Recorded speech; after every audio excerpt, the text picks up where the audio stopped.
இது ஒரு அருமையான ஒரு மருத்துவத்தின் உச்சம்னு சொல்லலாம். ஒரு 31 வயது மிக்க ஒரு பெண்மணி வந்து தனக்கு குழந்தை வேணுன்றதுக்காக கோயிலுக்கும் மருத்துவமனைக்கும் ஷட்டில் அடிக்கிற டைமில் ஒரு ரொம்ப மைல்டான பெயின் ரைட் சைடு விலா எலும்புக்கு கீழே, அந்த வலிக்காக ஒரு மருத்துவரை அணுகுறாங்க. அந்த டாக்டர் வந்து ஸ்கேனில் வந்து கிட்னியில் கட்டி இருக்குன்னு கண்டுபிடிக்கிறாரு. ஃபர்தர் ட்ரீட்மெண்ட் அந்த பேஷண்ட் எனக்கு அனுப்பப்படுறாங்க. அப்போ அந்த பேஷண்ட்டை ஃபர்தராக எவாலுவேட் பண்ணுறப்ப அந்த கிட்னி கேன்சர் வந்து ரைட் சைட் கிட்னியில் மட்டும் இல்லாமல் இடது பக்கம் கிட்னியோட இரத்த நாளத்துக்கும் அது பரவுது. அது மட்டும் இல்லாமல் இருதயத்தை நோக்கி போகக்கூடிய இரத்த நாளத்துக்கும் அந்த கிட்னி கேன்சர் பரவுது.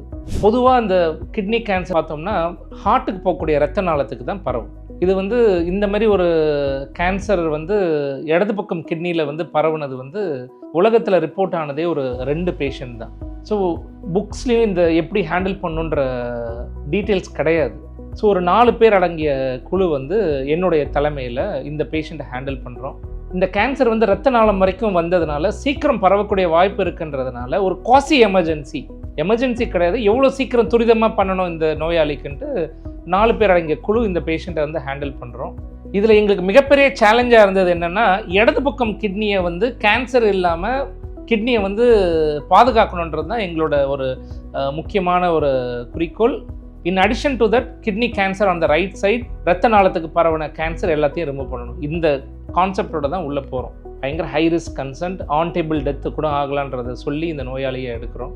அந்த நோயாளியோட கணவர் குடும்பம் மொத்தமாக அந்த நோயாளி பக்கம் நிற்குது, நாங்கள் இருக்கோம் சார், பெஸ்ட்டாக பண்ணி கொடுங்க அப்படின்ட்டு. ஆல்மோஸ்ட் 6 மணி நேரம், 6லேருந்து 8 மணி நேரம் ஆச்சு அந்த நோயாளிக்கு அறுவை சிகிச்சை.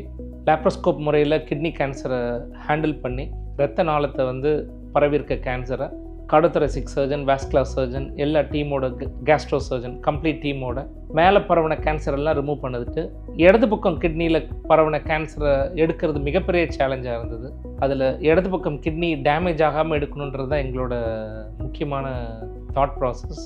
அந்த பக்கம் போன இரத்த நாளத்தில் இருந்த கேன்சர் அணுக்களையும் மொத்தமாக எடுத்து இன்றைக்கி அந்த 31 வயது பெண்மணி அறுவை சிகிச்சை செய்து 5 மாதங்கள் ஆகுது, நல்லா இருக்காங்க.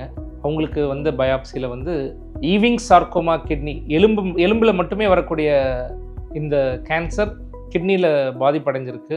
அதுக்குரிய கீமோதெரப்பி மூலம் இருக்காங்க. இது உலகத்திலே ஃபஸ்ட்டு கேஸ் ஒரு ஈவிங் சார்கோமா கிட்னி கேன்சர் இரத்த நாளத்துக்கு பரவி, கான்ட்ரலேட்டரல் கிட்னின்னு சொல்லுவோம், அதர் சைடு கிட்னியோட இரத்த நாளத்துக்கும் பரவி அதை வெற்றிகரமாக எடுத்து இன்றைக்கி அந்த நோயாளி நல்லா இருக்காங்க.